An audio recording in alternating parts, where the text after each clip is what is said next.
Major general اعجاز امجد یعنی major general اعجاز امجد جو قمر جاوید باجوہ کے سسر ہیں، لیفٹیننٹ جنرل غلام محمد کے حوالے سے میرے پاس آئے تھے۔ میجر جنرل اعجاز امجد کا کیس پروموشن کے لیے پیش ہونے والا تھا۔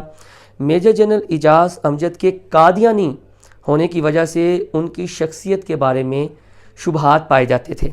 میجر جنرل اعجاز امجد کا اصرار تھا کہ ان کی اہلیہ قادیانی ہیں جبکہ وہ خود مسلمان ہیں۔ چند ملاقاتوں کے بعد میں نے ان کو مشورہ دیا، یعنی مفتی سعید نے جنرل قمر جاوید باجوہ کے سسر کو مشورہ دیا کہ ان کی بیوی کو مسلمان ہو جانا چاہیے۔ یہ طے پایا تھا کہ ان کا نکاح دوبارہ پڑھایا جائے۔ لیفٹیننٹ جنرل غلام محمد، میجر جنرل ترمذی، کرنل امجد اس کے گواہ تھے۔ سب کچھ ہونے کے بعد بھی میجر جنرل اعجاز امجد لیفٹیننٹ جنرل کے عہدے پر ترقی نہ پا سکے۔ میں نے آرمی کو اپنے ٹارگٹ کے حصول